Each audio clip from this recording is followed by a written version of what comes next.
All right, we have been now talking a lot about side channels in the first place. So now the question is, how do we prevent them? So mitigating side channels is a really important task, not only in the computer world, but also in the real world. So there are many things where you actually want to keep things secret and that nobody should learn about it. So until next week, think of games. So games are a very nice setting for this because you typically have people sitting together. You typically keep something secret by holding cards or by having something information that only you know. And so think about potential side channels and what you can do in order to mitigate them, right? Because that's what these games are about. All right, so see you next week. Side channels are everywhere, most of the time we're unaware, but horses know we're leaking all the time. When looking in the fridge, when coughing just a bit in bridge, use side channels for fun and for the prize, cause side channels are with us all the time. Hey, I'm making some muffins for tonight. And I have to run. I've got to go to university. Could you take them out in 20 minutes? Sure. Please make sure to do that. Don't forget. Have you thought about a game yet? So essentially, I think any game where you have any secret information that you don't want to share with your opponents works. So card games probably are easy. I have Uno lying around here. Oh yes. Let's play around, I would say. Okay. Let's see where the side channel in this are. Do we have to explain the Uno rules here? I guess everybody knows Uno. You have a card in the middle, you either play a card, a number, or a color, and if you can't, you draw a card. And there are some special cards like reverse playing directions, keep next player, select a new color, or two penalty cards where you have to draw 2 or 4 cards. So I guess you're playing progressive Uno, meaning that penalties stack up, right?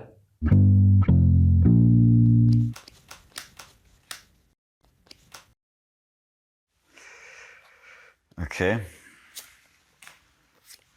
Daniel, do you smell that?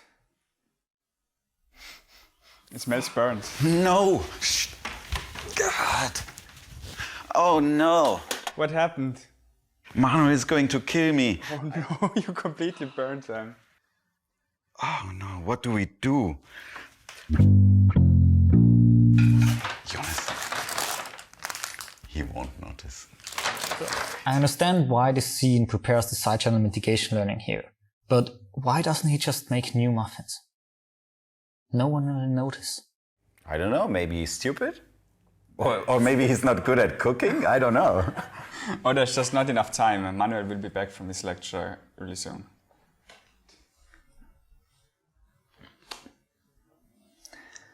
Now I really would like to know if you have a draw 2 card.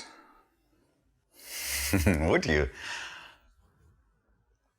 Oh, I just gave out side channel information. Yes. Uno. Who made these muffins? Manuel. Okay, so for the last card, I'm not sure, maybe it's a color change card, then I probably cannot do anything against it. Or maybe you have a color card, but then which color? I can't get any information out there. I play. Uno. Damn it. Well played. So you didn't give out side channel information on the second situation here. Yeah. Hade. Excellent. Very soft. Oh. Nice. Thanks for getting him out. Oh yeah. But they look a bit darker than what I expected, actually. Maybe they were open too long. No, yeah, maybe, yeah. But if they turn out alright, then it's fine. Claudio, maybe you can get us Coup from back there. We wanted to play a round of Coup. It's great for 4 players. It's. Do you know the game? Maybe first explain this is a dystopian turn-based game. You assassinate each other. You get 2 roles. Each role is 1 life. There are different actions you can play depending on your role. So get 1 coin, get more coins, pay coins to assassinate someone. But there's a twist. You are allowed to lie, and you can claim any role, basically. So I have these 2 cards, and of course I see myself what these 2 roles are, but I can claim any role and gain any advantage for these actions here. But if I do that, someone else could call me out for it. I lose a life, and that means losing that role. But if you didn't lie, then instead the other person loses their life and you just take a new card. Exactly. And the last survivor wins the game. There are different actions that you can perform. For instance, you can always say, I just take 1 coin as income. But it costs you 7 coins to perform a coup, and that means killing someone. But with 4 and 8, it allows you to get 2 coins, but if someone else has like the Duke, they can prevent you from taking 2 coins. And there's even a cheaper way. So if you use the assassin, you only have 3 coins only. However, this way of attacking another player can be stopped by Contessa. Contessa cannot be assassinated. There's also the captain, which can steal 2 coins and can block stealing. And the ambassador can exchange cards with the deck and also block any stealing. I can start, and so I am the Duke, and I take 3 coins. No, you're not. No, I am. Show me. That was the... Ambassador. I am the Duke, and I take 3 coins. I will just get 1 coin. Suspicious. I'm the Duke, and I take 3. Everyone is the Duke. Somewhat highly doubted. Bye-bye. He is the Duke, but you give up I the still role with did that. Yeah, of course. That's the... But you get a new one then. Yeah. You lose 1. Yeah, I do.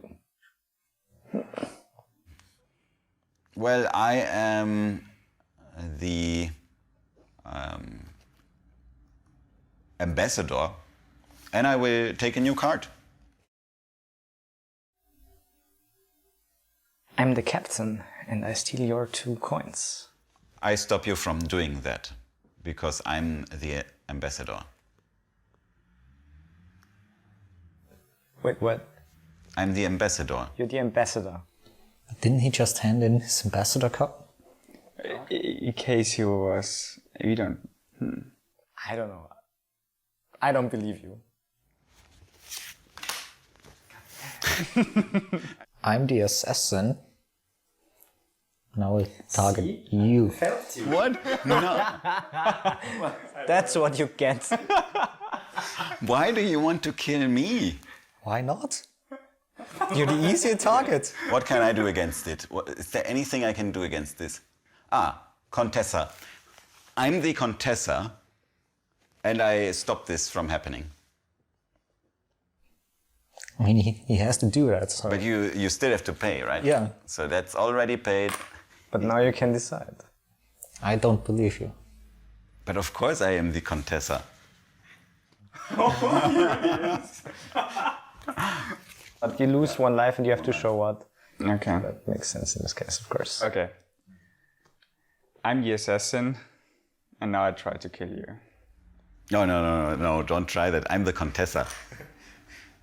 I'm the Contessa. No, you're not. He's not 2 times in a row.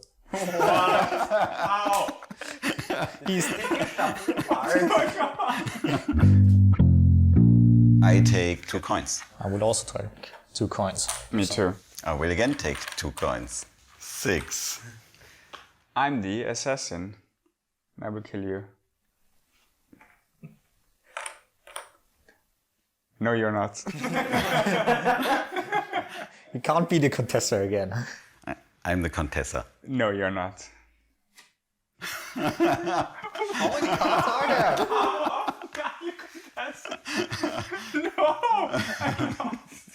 I take another 2 coins. Okay. I'm the assassin. I pay 3. I don't believe you. No. And I was an ambassador again. Nice. I'm gonna throw this stuff away here. Okay. Maybe you can. No, maybe you can give that just to me. Just stay. Maybe shuffle the cards. I will take care of that. And yeah. Can you bring me another muffin? They're great. Thank you so much, Thanks. Manuel. They're great. All right. I will take option number 2 and take 2 coins. No. You don't. All right, so you claim to be the... Of course I do. Look at me. Okay. I'm the captain, and I take 2 coins from you. No, you're not doing that. You claim that I'm not the captain? No. I'm the ambassador. I think you're lying. You think so? Yeah. Oh, he's really the ambassador. You lose a life. And this one's back. This one goes back into the pile. yeah. So you don't have to see, right? And the interesting part is now you shuffle it then also, so you don't know which rolls will come back. So I just take 3 coins on the Duke. Can you give me the recipe for them? Sure, I can.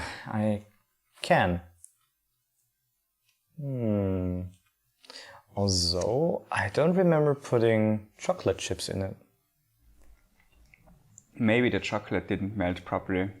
What do you think, Daniel? I'm the Duke, and I will take 3 coins. Everybody's the Duke. I'm the assassin and I kill you. Now what do? I give up this roll. The Duke. You was the Duke. After all. It was the truth. Yeah. I'm the captain, I take 2 from you.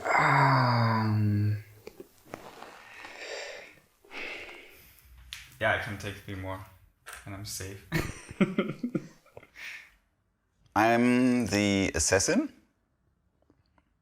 and I kill you. I don't like that. But it's the truth. It's really true. A true fact. I don't think so. It's the assassin. You lose a life. Oh no, you lose 2 lives now. Yeah, but come on, you only have 1. So there's no loss for me in challenging you. These were 2 nice examples of side channels that we have here in our plan for this episode. And side channel mitigations in games. In both cases, the players try to hide information from the other players. The truth, right? But should we add some examples of mitigations for real-world side channels as well? I think we already have added some. I'm the Duke. I don't believe you. Too bad. Oh. Well, that was tough luck. Yeah, it really was.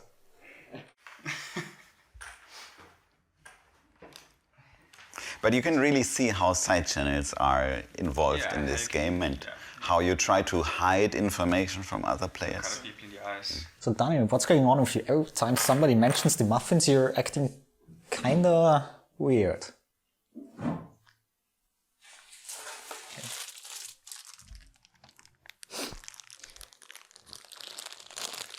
What's this? I don't know. You don't know. So, I ask you for something, and of course, as always, when I ask you something, you forget. Typical you. And instead of saying something, you go to the store and you buy some muffins. And just replace them. Why? To illustrate side channel mitigations in the real world. I think we should also talk about the long-term motivation of our show here, or at some point. I mean, we have established that Daniel wants to find new side channels and wants to become famous, but what about the others? Starting with the next season, we will expect from the audience basic programming skills, like being able to read and understand C code, PHP code, things like that, maybe Python. And then we will focus more on the software level side channels and mitigations. But for this episode, let's still stay in the real world and with real world mitigations. So before we now dive into the technical details on how to mitigate side channel attacks actually in hardware and software, we again go towards the real world, right? So the real life. So last week we discussed you should think about... Anything wrong? I did not have time for the homework. I'm just trying to blend in. And where you want to prevent them. So let's see what everybody got. Lucas. Settles of Catan. It's a secret how many of which cards you have, like ore, sheep, wheat. Okay, that's the secret. What is the side channel here and what is the gain of a side channel? Well, if you can keep those cards secret, the other players won't know which moves you can make. This is not a high value target, right? Well, you can win the game if you keep your secrets well enough. Yeah. Coup. It's a secret which roles you have, and you can lie about which roles you have. And some roles have an advantage, like getting more coins. I mean, these games, when you lie, I mean, this is one of the most classical things, actually, where you can learn things about via side channels, right? So this is where you actually also have a great number or a lot of literature about it, because people always try to find out if somebody lies or not lies. And so what is the gain if you can learn the side channel? You can win the game. So if you figure out that someone else was lying, then they lose a life in the game. And if you were lying and someone else figures it out, you lose a life in the game. I think a lie detector would be great here. Lie detectors, this is a great topic, actually. So there's a lot of work on how to find out whether somebody is lying or not lying. And the important thing is this is something probabilistic, of course, right? So because you never know definitely for sure whether somebody is lying or not lying. But there are tons of ways of how you can find out whether somebody is lying or not, or at least get an indication, right? Whether somebody is sweating or how somebody is speaking and so on. This example is actually great because it shows the mitigation strategy quite plainly. Daniel? Always behave the same way, then they can't figure out whether you're lying or not. I mean, that's...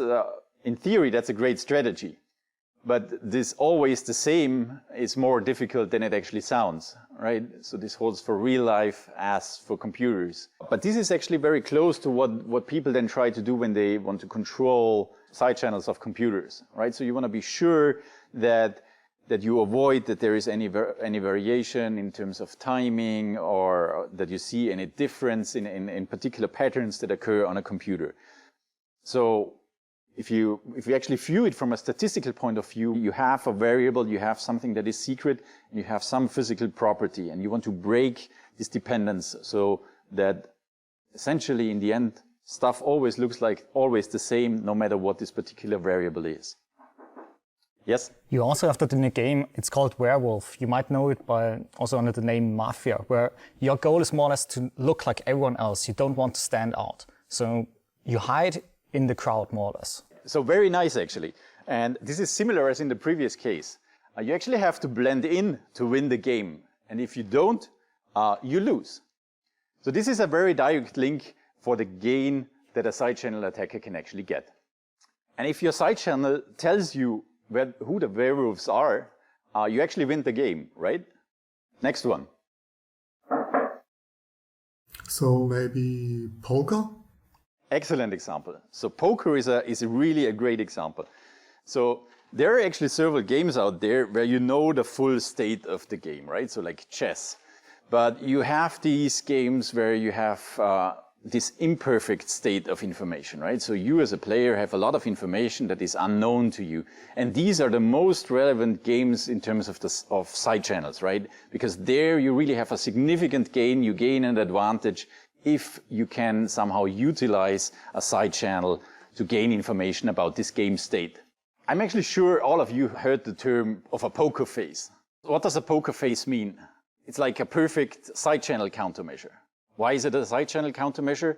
Because independent of the state, independent what cards actually you get, independent of the fact whether you get a good card or a bad card, your face always looks the same. You want to prevent that somebody can read any information about your cards from your face. And then the professor would go on for about an hour with the lecture, of course, and at some point he will conclude the lecture and point out that side channels are everywhere. And can have very real gains, very real advantages by using and exploiting them. And you can also gain an advantage if you keep your poker face and hide your secret information against side channels. I think this was the perfect conclusion for this season and this episode. Thanks for joining.